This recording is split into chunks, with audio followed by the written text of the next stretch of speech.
14 सीटों पर 3 बजे तक 43.59% वोटिंग हुई है। सुल्तानपुर में 3 बजे तक 45.40%, आजमगढ़ में 3 बजे तक 38.37% मतदान हुआ है। प्रतापगढ़ में 41.94% वोटिंग हुई है। वहीं फूलपुर की बात करें 33.05% मतदान हुआ है। बस्ती में 40.07% वोटिंग हुई है। श्रावस्ती में 36.76% वोटिंग हुई है। प्रयागराज में 3 बजे तक 34% मतदान हुआ है। वहीं जौनपुर की बात करें तो 3 बजे तक जौनपुर में 37% मतदान हुआ है। भदोही में 3 बजे तक 35.82% मतदान हुआ है। मछली शहर में 37.36% मतदान हुआ है। संत कबीर नगर में 3 बजे तक 36.96% मतदान हुआ है। लालगंज में 3 बजे तक 38.12% मतदान हुआ है। अम्बेडकर नगर में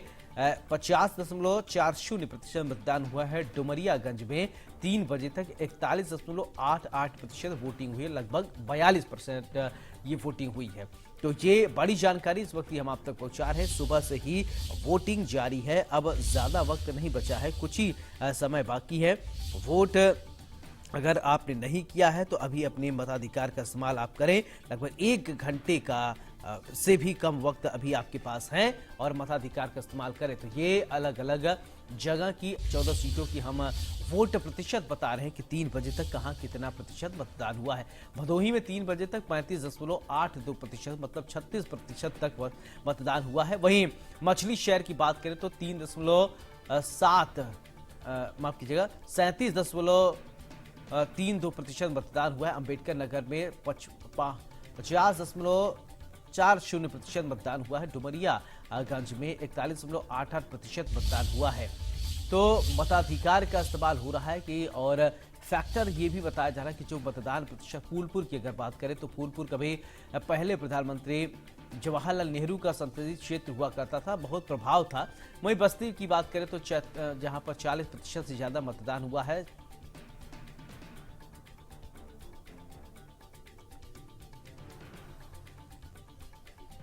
तो प्रतापगढ़ में हमारे सहयोगी ने वोटर से बातचीत की है, क्या कुछ उनका कहना, चलिए आपको सुनवाते हैं।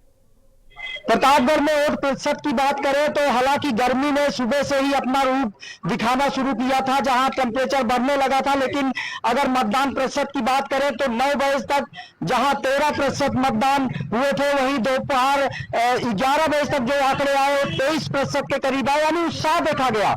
हमारे साथ कुछ वोटर्स हैं, इनसे बात करेंगे जो वोट देकर आए हैं। आपने वोट दिया है क्या? जी हाँ। आपने वोट दिया है? जी हाँ। पहली बार वोट दिया है आपने? नहीं, second time. Second time vote दिया। किन मुद्दों पर वोट किया है आपने? हाँ, मतलब सेफ्टी को लेकर किया है और जो भर्ती हुई वो हो रही है उसके लिए किया है मैंने। और तो योगी सरकार कैसी है कि आधी आबादी के लिए और लड़कियों के लिए, आजकल लड़कियां बाहर घूमने टहलने जा सकती, उनके साथ तो ऐसा नहीं होती, क्या इसका फर्क पड़ता है क्या आप पर? नहीं, मेरी फैमिली वाले इतना सपोर्टिव है मेरे को। बाहर भी मैं बाहर पढ़ती भी हूँ इलाहाबाद में, तो अभी वोट देने के लिए नहीं, कोई दिक्कत नहीं। मैं आती हूँ जाती हूँ, सेल्फ इन्फिडेंट। नहीं, कोई दिक्कत नहीं, सेल्फ इन्फिडेंट है। मतलब आने जाने में कभी कोई दिक्कत नहीं, कोई दिक्कत नहीं होती। अभी फिलहाल तो एक बार भी नहीं। सुरक्षा के नाम पर भी आपने वोट किया है क्या? हाँ, सुरक्षा के नाम पे भी है, इंडिपेंडेंस के नाम पे है, सब चीज के लिए। बिल्कुल, सुरक्षा के नाम पर वोट किया, इंडिपेंडेंस के नाम पर वोट किया है। हमारे साथ और भी वोटर है, आपने वोट किया, क्या नाम है आपका? मानसी गुप्ता। आपने पहली बार वोट किया? नहीं, सेकंड टाइम किया। सेकंड टाइम आपने भी वोट किया। किन मुद्दों पर वोट किया? प्रतापगढ़ के लोकल मुद्दों पर कि शिक्षा के मुद्दे पर या किस मुद्दे पर? शिक्षा के मुद्दे पे भी दिया है, प्रतापगढ़ में भी जो लोकल मुद्दा उसके भी दिया है। योगी सरकार कहती है कि लड़कियों की शिक्षा के लिए, हाँ, शिक्षा के लिए बहुत कुछ किया उन्होंने, बहुत कुछ किया उन्होंने, बहुत कुछ किया, बहुत सुरक्षाओं के लिए किया उन्होंने। बहुत अच्छी सरकार है। चुनने जाती है तो जो प्रत्याशी खड़ा होता है उसको देखती है कि आप नेशन के मुद्दे देखती हैं? नेशन के मुद्दे देखते हैं। अच्छा, उनकी सरकार अच्छी है। उनकी सरकार आने से हर एक चीज, हर लड़कियों को इतने सारे सुविधाएं मिली है। बहुत अच्छी सरकार है उनकी। बिल्कुल, हमारे साथ और भी लोग हैं, इनसे जानने की कोशिश करेंगे। सर, अभी आपने वोट किया, क्या विजन था, क्या मुद्दे होने थे प्रतापगढ़ के, कि राष्ट्र के मुद्दे होने थे? लोग कहते हैं राष्ट्र के मुद्दे पर वोट करते हैं। देखिए, लोकसभा में हम लोग केवल राष्ट्र के मुद्दे पर वोट करते हैं, क्योंकि राष्ट्र रहेगा तभी हम रहेंगे। अच्छा, लोकल मुद्दे बहुत प्रभावित नहीं करते। लोकल मुद्दों के लिए स्थानीय निकाय के चुनाव होते हैं, तो इसके विधानसभा के चुनाव होते हैं। बिल्कुल, लोकल मुद्दों के लिए स्थानीय निकाय के चुनाव होते हैं, विधानसभा के चुनाव होते हैं। ज्यादातर मामलों में देखा गया, जब हमने बात किया, लोगों से जानने की कोशिश किया कि उनका मुद्दा क्या रहा, उनका विजन क्या रहा वोट देने का, उनके उद्देश्य क्या रहे, और विकास के मुद्दे थे कि राष्ट्र के मुद्दे पर। लोगों का कहना है कि राष्ट्र के मुद्दे पर, सुरक्षा के मुद्दे पर और विकास के मुद्दे पर उन्होंने वोट किया है, और इसी तरह से सरकार को बनाने की कोशिश करते हैं जो उनकी सुरक्षा और विकास का दावा कर सके, वादा कर सके। Shiv Mohan Shukla, Pratapgarh, India news. तो जौनपुर में कैसा चुनावी माहौल है, किस तरीके से वोटिंग हो रही है, हमारे सहयोगी अजीत गिरी ने जौनपुर के वोटर्स से खास बातचीत की है, सुनिए। बता दूं कि इस वक्त जनपद जौनपुर के तिलकधारी महाविद्यालय में है, जहां पर आपको बता दूं मॉडल पॉइंट बना हुआ है, मतदाता सेल्फी पॉइंट बने हुए हैं, इतने खूबसूरत। और हमारे साथ तमाम लोग हैं जिन्होंने वोटिंग किया है। पहले तो आप लोग हाथ दिखाइए कि आप लोगों ने वोट किया। तो आप देख सकते हैं कि किस तरह से इन लोगों ने वोट किया है। इन लोगों से बात करते हैं, किन मुद्दों पर लेकर वोट किया है। क्या नाम है आपका?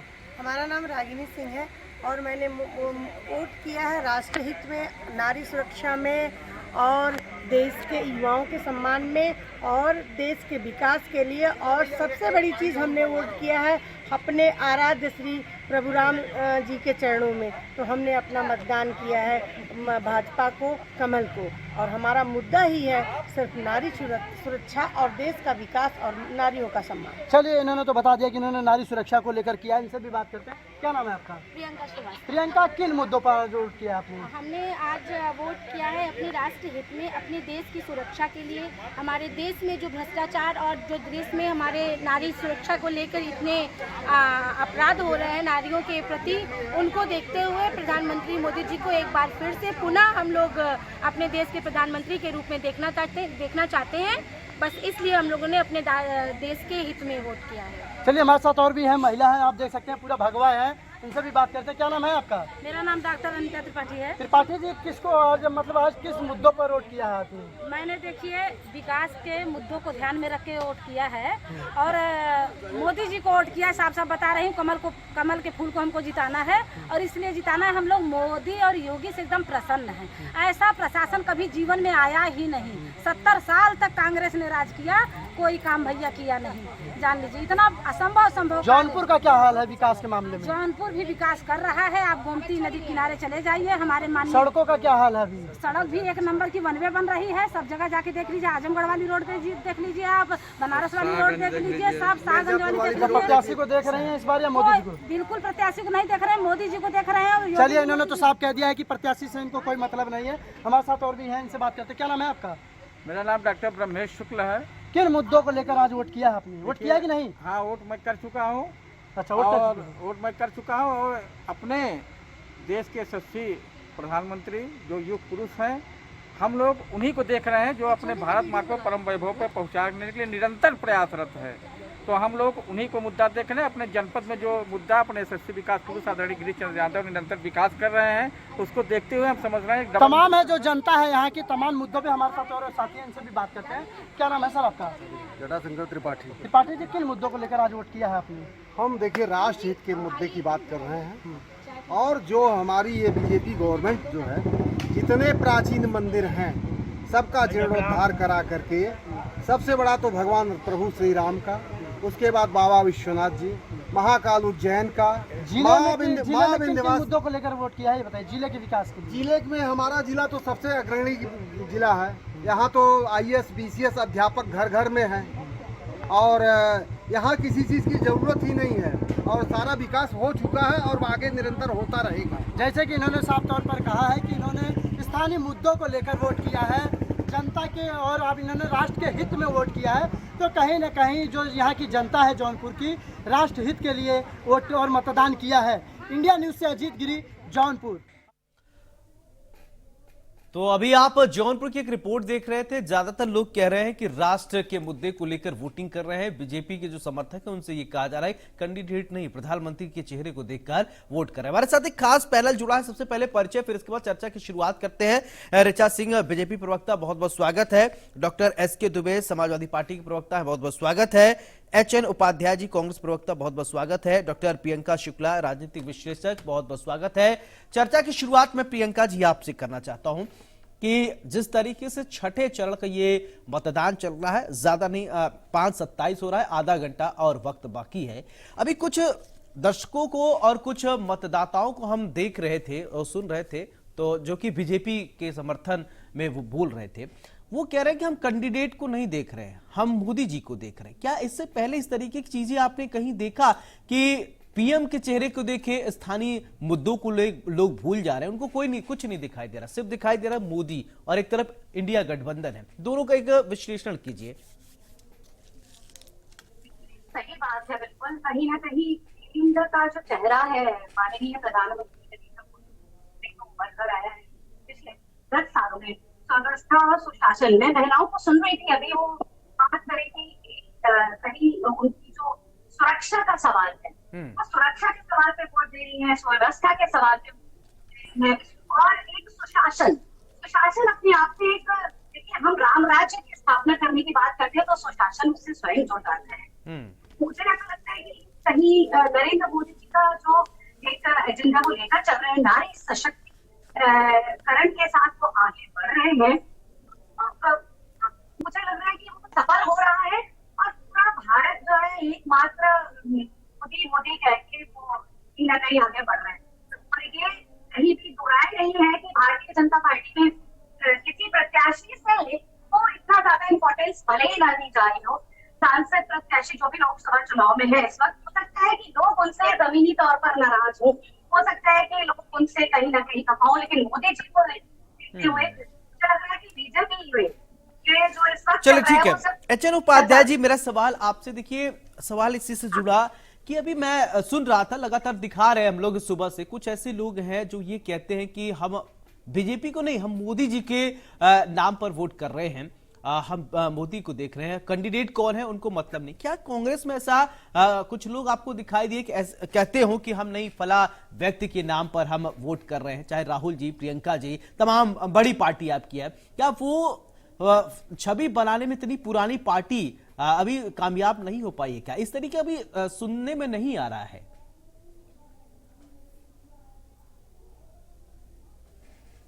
एचएन उपाध्याय जी, अनम्यूट कीजिए अपने आप को। जी, आवाज आ रही है? जी आ रही, बताएं। ऐसा जैसा कि इसमें मतदाता, आपने जौनपुर के कुछ मतदाताओं को दिखाया, ठीक है, वो तो संजोग रहा है कि आपको भारतीय जनता पार्टी के सपोर्टर मिल गए। जौनपुर के चुनाव की जहां तक बात है, कितना यहाँ पर साजिश रची गई, कभी बीएसपी कैंडिडेट का नाम वापसी करा दिया गया, एक नहीं, किसी को बेंगलोर बुलाकर कराया गया, लाख उपाय कर ले, जौनपुर की सीट भी नहीं जीत रहे हैं। 14 से 14 सीट हम लोग जीत रहे हैं। जहां तक आप चेहरे की बात कर रहे हैं, इंडिया गठबंधन के ठीक है, चेहरे है, आदरणीय राहुल गांधी जी है, उत्तर प्रदेश में अखिलेश यादव के नाम पर वोट पड़ रहा है, बिहार में तेजस्वी यादव के नाम पर, जिसको जो है 2,17 महीने में से अधिक नौकरियां दी, तो और आदरणीय राहुल गांधी जी ने नौकरियां देने की बात कही है, 30 लाख तुरंत रोजगार देने की प्रक्रिया शुरू हो जाएगी, महिलाओं को 1 लाख रुपया देने की 4 जुलाई को ही अगला ही किस्त आ जाएगी अगर 4 जून को हमारी सरकार बनती है, और किसानों की आय दुगनी की बात के, ऋण माफ भी हो जाएगा तुरंत, अग्निवीर की योजना तुरंत हमारा जो है समाप्त होकर जो पहले से चला आ रहा है वही योजनाएं चालू होगी।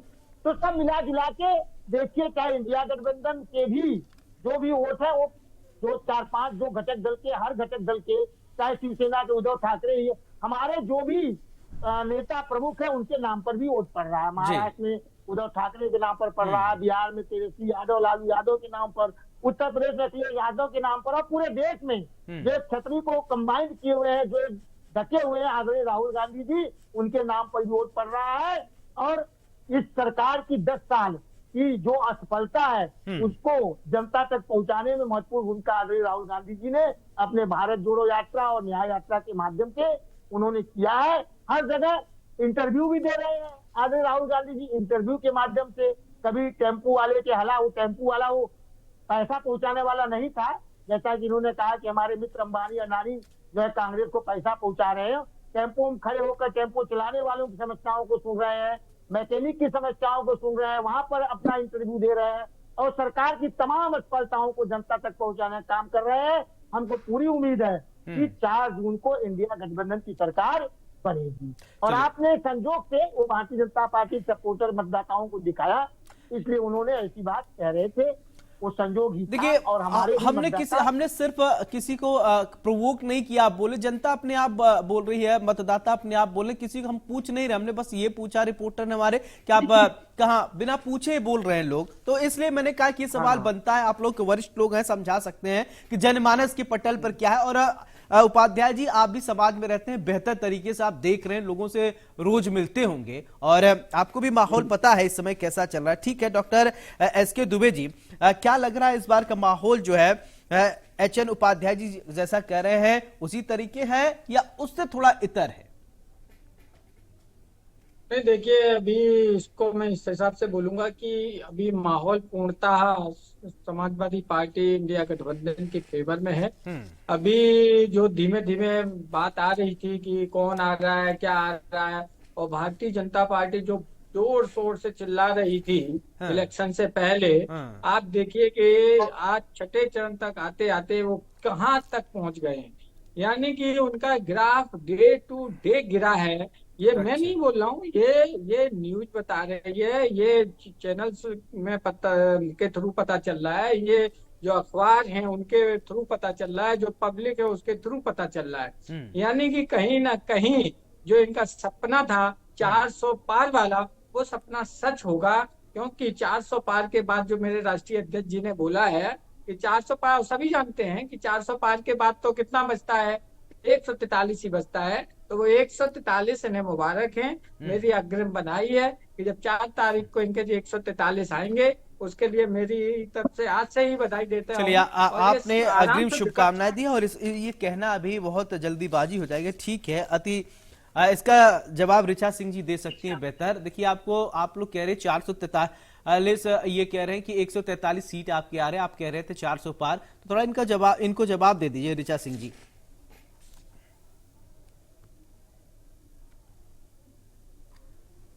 ऋचा जी सुन रही हैं तो अनम्यूट करके बोलें।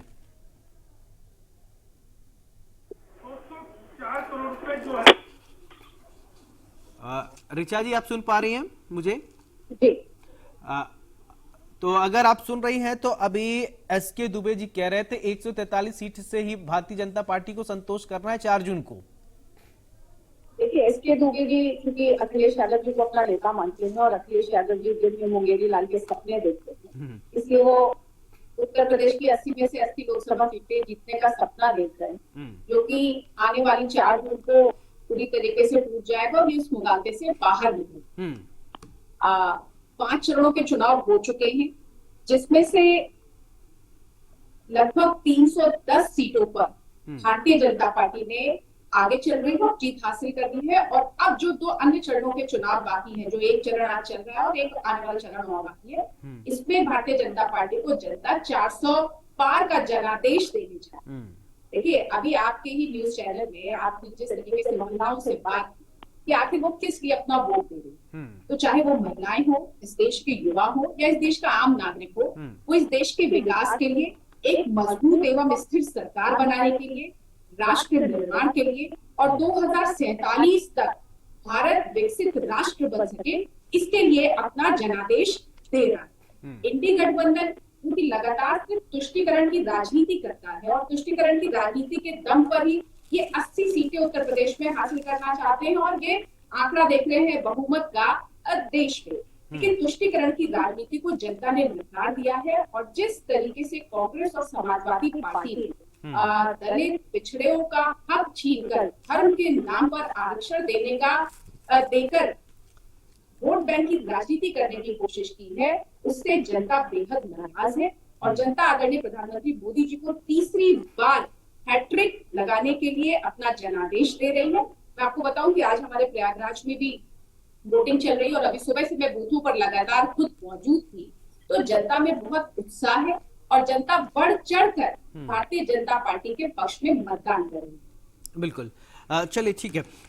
प्रियंका जी, मेरा एक सवाल, देखिए भारतीय जनता पार्टी की अगर बात करें या अन्य पार्टियों की बात करें, मैं एक अलग सवाल इस तरीके से पूछना चाहता हूं कि एक तरफ इंडिया गठबंधन है जो अपने घटक दलों की बात करते हैं, बीजेपी सिर्फ मोदी की बात करती है, या एनडीए गठबंधन जो है सिर्फ मोदी मोदी कहते हैं। इन सब में भारतीय जनता पार्टी कहां है, बीजेपी कहां है? कभी आपको नजर आए कोई बीजेपी की कोई बात नहीं करता, सिर्फ करते हैं कि मोदी जी। ठीक है, क्या आपको लगता है कि बीजेपी से भी अब मोदी जी की जो कद है बहुत ज्यादा बड़ा हो गया है? क्या पार्टी से भी ऊंची कद लेकर चल रहे हैं मोदी जी? असल में नेतृत्व तो किसी एक को ही करना होता है, जब भी हम किसी चीज का नेतृत्व करते हैं। तो मोदी जी चेहरा है, वो नेतृत्व कर रहे हैं, और वो जिस तरीके से ग्लोबल लेवल पर लेकर गए हैं भारत को, तो जनता का कनेक्शन कहीं ना कहीं उन्हीं के चेहरे को प्रमोट करता हुआ दिखाई देता है, क्योंकि वो हमारे आदरणीय प्रधानमंत्री जी हैं। तो ये भी कहीं ना कहीं, और वो जिस तरीके से कनेक्ट होते हैं ना लोगों के साथ, कहीं ना कहीं कनेक्शन है, उससे पारिवारिक रूप से कनेक्ट होना। और भी मैं जमगट लगाने की क्या जरूरत? गठबंधन के अगर मोदी जी या बीजेपी इतनी स्ट्रॉन्ग या वैसी नहीं थी, या वो कुछ कर ही नहीं रहे थे 10 साल में, तो ये अपनी पार्टी को इनके बीचों नहीं रहते लड़ते ना। इन्होंने ममता जी को भी नाराज किया और दीपू को नाराज किया, प्रधानमंत्री के चेहरे के आपस में भी लड़ रहे हैं। तो मुझे लगता है कि ये एक सबसे कमजोर चीज है ना। 10 लोग मिलकर के एक व्यक्तित्व है, व्यक्ति नहीं है मोदी जी व्यक्ति नहीं है, अब वो एक व्यक्तित्व बन चुके हैं, भारत का एक प्रतिनिधित्व करने वाले व्यक्ति बन चुके हैं। तो कहीं ना कहीं मुझे ऐसा लगता है कि वो जो व्यक्तित्व है उसको चैलेंज करने के लिए इतने सारे लोग कभी वहां से आ जाते हैं, कभी इधर गठबंधन, कभी उधर गठबंधन, को ये सब चीजें चलिए ठीक है प्रियंका जी, आपका आवाज थोड़ा साफ नहीं आ रहा है मेरे पास। अच्छा उपाध्याय जी, मेरा एक सवाल आपसे, देखिए एक कंसर्न वाली बात है, चिंता की बात है, ठीक है, सभी अभी अपनी अपनी पार्टियां जो है तैयारी करती हैं और उसी के अकॉर्डिंग आगे बढ़ती है, ठीक है, करना भी चाहिए। लेकिन सवाल ये कि जो मतदाता है, वोट प्रतिशत जो कम हो रहा है, उसको लेकर आप लोगों ने चिंतन मंथन किया? क्योंकि अभी क्या है, एक चरण और बाकी है, छठा चरण तो चल ही रहा है। वोट प्रतिशत क्यों कम हुए, इसके विषय में क्या आपने अभी तक क्या सोचा, या आपकी पार्टी ने, आप लोगों ने क्या महसूस किया, वजह क्या है, फैक्टर क्या लग रहे हैं आपको? वोट प्रतिशत कम होने का मतलब, जैसा कि हमने कई बार चैनल पर बताया, थोड़ा हाँ गर्मी का माहौल तो है, लेकिन फिर भी हमेशा वोट इसी महीने में होते रहे हैं, लगभग इसी मौसम में होते रहे हैं। इसको थोड़ा हम बहुत देंगे नंबर की गर्मी की वजह से। सबसे ज्यादा ये है कि सरकार के प्रति निराशा है लोगों में। सरकार ने जो आकांक्षाएं पाली थी लोगों ने, चाहे महिला सुरक्षा के नाम पर, अभी मणिपुर की जो घटनाएं हुई, जिस तरह से नग्न प्रदर्शन महिलाओं का करवाया गया, जिस तरह से एक समाज पर अत्याचार किया गया, महिला पहलवानों के साथ जिन्होंने मेडल लाकर भारत का नाम मान सम्मान बढ़ाया, महिला पहलवानों के साथ जिस तरह से व्यवहार पुलिस ने की, उनको बर्बरता पूर्वक सड़क पर घसीटा गया, और उससे जो दोषी सिद्ध किए गए उनके बेटे को टिकट दे दिया गया। अच्छा उपाध्याय जी, इन निराशाओं के बीच में क्या आपको नहीं लगता कि विपक्ष को बहुत ज्यादा वोट कर देना चाहिए था? अगर निराशा है तो ठीक है, विकल्प के आप जैसा कह रहे हैं कि सरकार से निराशा है तो विपक्ष को कर देते, इंडिया गठबंधन को वोटिंग कर देते, लेकिन घर से निकलते तो वोटिंग करते, लेकिन निकल ही नहीं रहे लोग। देखिए, ये कैसे आप कह सकते हैं कि हमारे जो है नहीं, मैं ये कह रहा हूँ कि आप कह रहे हैं निराशा है सरकार से, तो आप लोगों को कर देते या किसी भी वो सरकार के जो सरकार के सपोर्टर रहे हैं पिछले चुनाव में, वो जो है निकलने में हिचक रहे हैं या नहीं निकल रहे हैं, और बेरोजगार के नाम पर, दलित पिछड़ा गरीब अपने सामाजिक न्याय के नाम पर, एक के नाम पर निकल रहे हैं, संविधान की सुरक्षा के नाम पर, ये सब के नाम पर वोट निकल रहे हैं, और वो सब इंडिया गठबंधन के पक्ष में ही पड़ेंगे, क्योंकि इंडिया गठबंधन का ही नारा है कि हम संविधान का संरक्षण देंगे, संविधान को हम टूटने नहीं देंगे, संविधान को खत्म नहीं होने देंगे, महिलाओं की सुरक्षा के नाम पर, गरीबी हटाने के नाम पर। तो यही मतदाता निकल रहे हैं हमारे, और इंडिया गठबंधन के पक्ष में वोट दे रहे हैं, और वोट प्रतिशत थोड़ा तो कम हुआ है, सरकार के प्रति उदासीनता लोगों में है। इसके वजह से जो सरकार के पक्ष के पिछले 14 और 19 में मतदाता रहे हैं, वो नहीं निकल पाए, उनके अंदर उदासीनता है। डॉक्टर एसके दुबे जी, ठीक है, एसके दुबे जी, मेरा सवाल आपसे, देखिए ज्यादातर वोटिंग ग्रामीण क्षेत्रों के लोग करते हैं, गांव में ज्यादा, शहरी क्षेत्रों में वोटिंग कम होती, तो क्या शहरी क्षेत्रों में वोटिंग प्रतिशत को कैसे बढ़ाया जाए, इसको लेकर आप लोगों ने कभी रूट मैप तैयार किया हो, कभी बातचीत किया हो, चर्चा किया हो, कुछ ऐसा है तो बताएं।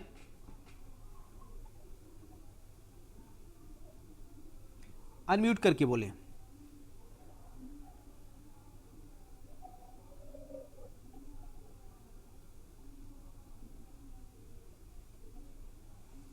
एसके दुबे जी अनम्यूट करके फिर बोलें, आवाज नहीं आ रही है।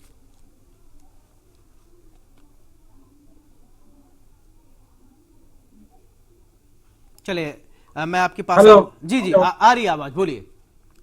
देखिए, सबसे बड़ी चीज है, चाहे शहरी के क्षेत्र हो या ग्रामीण क्षेत्र हो, जागरूकता सबसे बड़ी चीज है।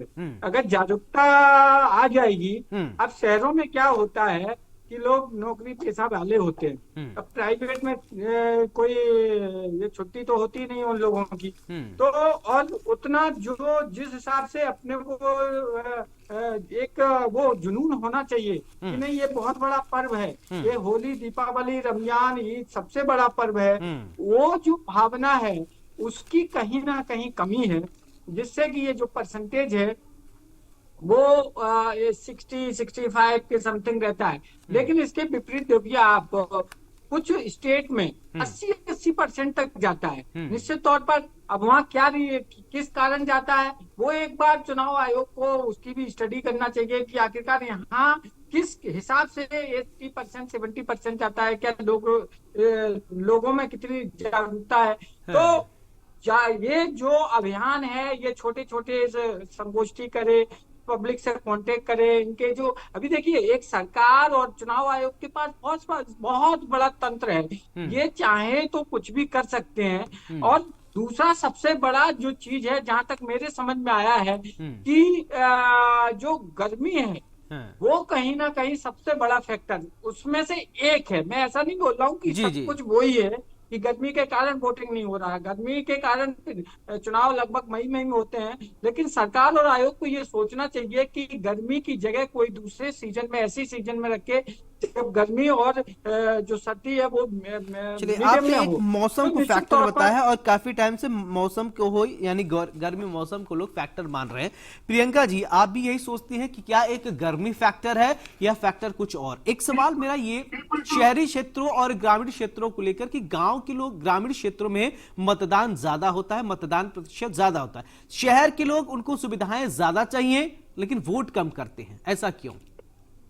बिल्कुल, ये जो एसएन दुबे जी ने कहा, मैं बिल्कुल सहमत हूँ इस बात से। हम लोग बल्कि अभी बैठ करके ये चर्चा ही कर रहे थे कि कहीं ना कहीं हम लोगों ने सोचा है कि सरकार तक इस बात को पहुंचाने का प्रयास करेंगे कि एक तो सैटरडे, संडे और मंडे, ये जो 3 दिन, जैसे लखनऊ का चुनाव था, शनिवार, इतवार को था, मतलब सोमवार को सैटरडे, संडे और मंडे जो आ गया, तो लोग क्या है बहुत अपनी भाग दौड़ की जिंदगी से कि वो रोज ग्रामीण क्षेत्र में लोग हैं वो थोड़ा सुबह गए, अपना काम किया, हमें जो शहर के लोग हैं वो मल्टीनेशनल कंपनीज में काम कर रहे हैं और उनके ऊपर प्रेशर काम का बहुत है, एक अलग तरीके का प्रेशर है जो कुछ जूझ रहे हैं उस प्रेशर से। कहीं ना कहीं मुझे ऐसा लगता है कि ये बिल्कुल चुनाव आयोग को इस पर विचार करना चाहिए कि हमें एक तो छुट्टी के दिनों में बिल्कुल भी ऐसे दिन ना पड़े, वेडनेसडे हो, थर्सडे हो, mid day of the week इसको रखें। और दूसरी चीज ये कहीं ऐसा मौसम फरवरी, मार्च में गर्मी का बहुत बुरा हाल है, उस दिन अभी जो हमने देखा, आज देख रहे हैं कई लोग जो है कैसे देने जा रहे हैं, गर्मी में बेहोश होकर जा रहे हैं, तो लोग कई बार नहीं निकल रहे। और ग्रामीण क्षेत्रों में क्या है, उनके अंदर थोड़ा उत्साह है, अभी उनको लगता है कि हाँ भाई ये हमारा हमको दे रही है, मुझे लगता है वो ज्यादा जागरूक है शहरी लोगों से, तो वो एक मैटर तो है, वो एक बना हुआ है कि कहीं ना कहीं कुछ आयोग को इस पर बहुत विशेष कर ध्यान देना होगा, हम इस दिन के नेक्स्ट में और किस तरीके के मौसम में और इस परिस्थितियों में। ऋचा जी, ठीक है, आपकी बात है। ऋचा जी, आप क्या महसूस करती हैं कि वोट प्रतिशत को कैसे बढ़ाया जाए? चुनाव आयोग और कुछ लोग सत्ता पक्ष पर भी कई सारे आरोप लगाते हैं, वो तो आरोप प्रत्यारोप, देखिए राजनीति चलती है, राजनीति के इतर थोड़ा आप बात करें क्योंकि यहाँ पक्ष विपक्ष दोनों के प्रवक्ता हैं, तो कैसे इस समस्या का समाधान किया जाए? वोट प्रतिशत कैसे बढ़ाया जाए? मतदाताओं को कैसे जागरूक किया जाए? क्योंकि लोग वोटिंग डे को हॉलीडे मानकर बैठ जाते हैं, घर से निकलते ही नहीं है। जैसा कुछ लोग अभी कह रहे थे कि प्राइवेट सेक्टर में छुट्टी कम मिलती है और उस दिन लोग वीकेंड मानकर बैठ जाते हैं घर में, घर से निकलते ही नहीं है, जिस वजह से वोट प्रतिशत कम होते। क्या ये भी एक फैक्टर है? और गर्मी तो है ही।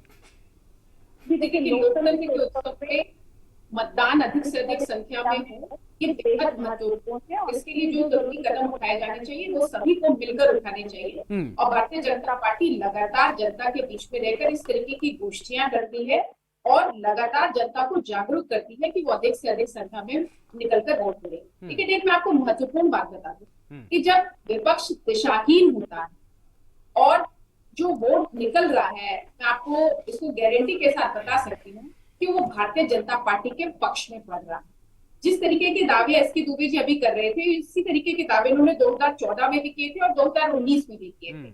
लेकिन परिणाम आप सबके सामने है कि 2014 में भी हमने बहुमत हासिल किया और 2019 में भी अकेले भारतीय जनता पार्टी ने 303 का आंकड़ा पार किया और हमारे गठबंधन ने 352 का आंकड़ा पार किया। लेकिन जब विपक्ष या इंडी गठबंधन, जिसके पास न नेता है, न नीति है, न नियत है, एक केवल दिशाहीन गठबंधन है, जिसके कारण जो इनका वोटर है वो पूरी तरीके से उदासीन हो चुका है और वो बड़ी संख्या में घर से नहीं निकल रहा है। तो एसके यादव जी को, माफ करिएगा, एसके दुबे जी को अपनी असफलता को भी स्वीकार करना चाहिए और जनता के बीच में जाना चाहिए। जिस तरीके से भारतीय जनता पार्टी 365 दिन 24 घंटे हम जनता के बीच में रहते हैं बताएं और हम या सिर्फ फिर चुनाव के समय, ठीक है, आप चाहे दुबे जी को बताएं चाहे उपाध्याय जी को बताएं, लेकिन मैडम सबसे बड़ी दिक्कत है कि वोट नहीं पड़ रहे हैं, ये सबसे बड़ी खामी है। इस पर किसी को आरोप प्रत्यारोप नहीं, इसको आई थिंक बैठकर सत्ता पक्ष विपक्ष मिलकर लोगों को प्रोवोक करे तब वोटिंग हो, एक दूसरे की खामियां गिनाने है। एकदम सहमत हूँ, मैं आपकी बात से एकदम सहमत हूँ। मैंने कहा कि लोकतंत्र में अधिक से अधिक वोट पड़ना चाहिए, इसके लिए प्रयास किए जाने चाहिए। लेकिन साथ ही साथ मैं आऊंगा आप दोनों के पास आऊंगा, सुन लीजिए। अपना मानते हैं वो अगर उदासीन हो जाए तो उनके प्रति जिम्मेदारी किसकी बनती है? इनकी बनती है। उसको जिम्मेदारी को इनको लेने का प्रयास करना चाहिए। लेकिन चूंकि ये पूरे 5 साल जनता के बीच में दिखाई नहीं पड़ते, सिर्फ चुनाव के बीच में निकलते हैं, तो उसका परिणाम इनका वोटर उदासीन हो चुका है और वो संख्या में नहीं निकल रहा है, जिसको भी मोटिवेट करने का काम भारतीय जनता पार्टी कर रही है। चलिए ठीक है, एसके दुबे जी आप कुछ कहना चाह रहे थे, पहले आप कहिए, फिर इसके बाद एचएन उपाध्याय जी के पास में जाऊंगा। बोलिए क्या कह रहे थे। मैं ये कह रहा था कि एक तो 1.25 करोड़ लगभग वोटर इस समय बढ़ा, ठीक है ना, और साथ में हिंदुस्तान को युवाओं का देश कहा जाता है और भारतीय जनता पार्टी हमेशा ऐसा बोलती है कि युवा वोटर उनके साथ है। तो भैया हमें एक आंकड़े बता दो कि जब युवा वोटर आपके साथ है, 1.25 करोड़ वोटर बढ़ा है, तो परसेंटेज तो आपका 70 से ऊपर होना चाहिए, आपका ही, मतलब ये मेरा नहीं। लेकिन ताज्जुब इस बात का है कि इनके यहाँ जो है ना अहंकारी जो है ना वो सबसे ज्यादा भर गए और अहंकार इस चरम सीमा पे है कि जैसे कि कल एक इनके राष्ट्रीय अध्यक्ष जी हैं, मतलब मूर्खता के परिचायक थे जेपी नड्डा जी, इनसे बड़ा मतलब मूर्ख अगर कोई भाषा सही देखिए, ये जो आपने शब्द बोला है, नहीं एसके दुबे जी, नहीं ये शब्द नहीं, किसी भी पार्टी के राष्ट्रीय प्रवक्ता को आप मूर्खता वाला शब्द नहीं इस्तेमाल करें ना। नहीं आप ऋचा जी आप बोलिए। जनता ने आपको 2019 उसका कारण आप सुनेंगे,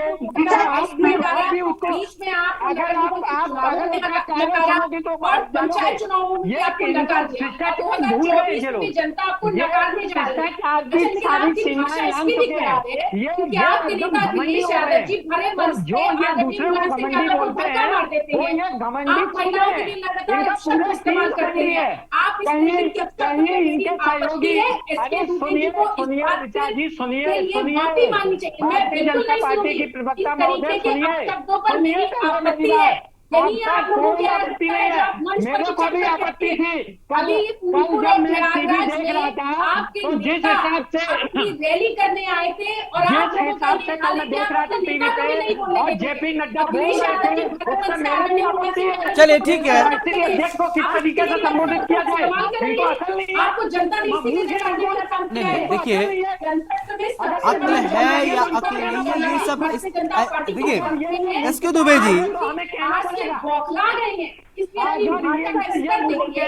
लेकिन आप इस तरीके के शब्दों का इस्तेमाल कर रहे हैं, क्या आप अपनी देखिए, आप किसी को ज्ञान का सर्टिफिकेट तो देंगे नहीं एसके दुबे, एसके दुबे आप किसी को ज्ञान की सर्टिफिकेट देंगे नहीं। आप तो किसी को ज्ञान नहीं, मूर्खता शब्द का आप कह रहे हैं। आप जो ज्ञान का सर्टिफिकेट बांट रहे हैं, आप जो सुनिए एसके दुबे जी, आप किसी भी पार्टी के राष्ट्रीय प्रवक्ता को मूर्ख नहीं बोल सकते। आप टीवी चैनल पर बैठकर आप नहीं बोल सकते, आप नहीं बोल सकते। किसी भी पार्टी के राष्ट्रीय प्रवक्ता को आप मूर्ख नहीं बोल सकते किसी चैनल पर बैठ के। नो नो नहीं ठीक है,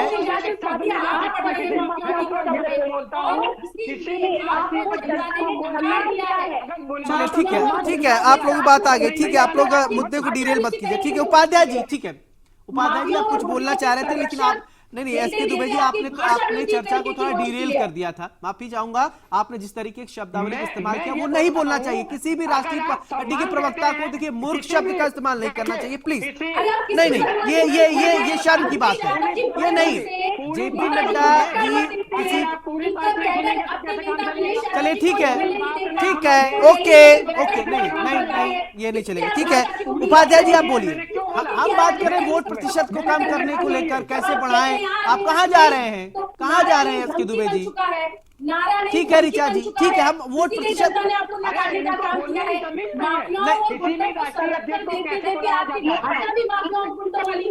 ठीक है, गुंडों को संरक्षण देते देते आपकी भाषा भी माफिया और गुंडों वाली हो गई है। धैर्य रखिए, तो पेशेंस बहुत जरूरी होता है, धैर्य डिबेट में बहुत जरूरी होता है। एसके दुबे जी, धैर्य रखना बहुत जरूरी होता है। ठीक है ऋचा जी, ठीक है। नहीं मैं फाइनल कमेंट लेना चाहूंगा एचएन उपाध्याय जी से। ठीक है प्लीज, ऑडियो नहीं चेंज दोनों का। ठीक है एचएन उपाध्याय जी, बताइए कि कैसे वोट प्रतिशत को बढ़ाया जाए। हमारा कंसर्न ये था कि, और एसके दुबे जी दूसरी तरफ लेके चले गए डिबेट को ही। उपाध्याय जी जल्दी बोलिए, अनम्यूट करके अनम्यूट कीजिए उपाध्याय जी। जी छठे चरण के चुनाव आते आते जो है एनडीए गठबंधन की छठी का दूध गठबंधन के नेताओं ने याद दिला दिया। सातवें चरण पर जनता का गुस्सा सातवें आसमान पर चढ़कर बोलेगा और सातवें चरण में जो है इनका एकदम सफाया हो जाएगा। और ये जो कह रहे थे शिव कुमार दुबे जी 143 के लगभग ही सीट पाएंगे 4 तारीख को। रीता बहन हमारी जो है वो बार 2014-19 की याद दिलाती है और 2004 और 9 को भूल जाती है। 2004-9 को भी याद रखिए। 2014 में जिस तरह से हमारे मनमोहन सिंह सरकार के खिलाफ अन्ना हजारे जी आरएसएस के इशारे पर और अन्य इशारे पर आंदोलन खड़ा कर दिए थे कि हमारी सरकार बहुत भ्रष्ट। चलिए अब लेकिन ठीक है, मतदान प्रतिशत बढ़ाने को लेकर आप सभी चर्चा कीजिएगा। ठीक है, घर पे बैठकर चिंतन मंथन कीजिए। बहुत बहुत शुक्रिया ऋचा सिंह जी, डॉक्टर एसके दुबे बहुत बहुत शुक्रिया, एचएन उपाध्याय जी बहुत बहुत शुक्रिया, डॉक्टर प्रियंका शुक्ला बहुत बहुत शुक्रिया। लेकिन चिंता का विषय ये है कि मतदान प्रतिशत कम हो रहे हैं। मतदाताओं को अपने घरों से निकलना चाहिए और अपने मताधिकार का इस्तेमाल करना चाहिए। लोकतंत्र का महापर्व है, बढ़ चढ़कर हिस्सा लें। अब ये छठा चरण का मतदान चल रहा है, कुछ ही पल बाकी हैं, मतदान इसके बाद समाप्त हो जाएगा। और इसी के साथ यहां रुकेंगे छोटे से ब्रेक के लिए। किस्सा कुर्सी का में लगातार महाकवरेज जारी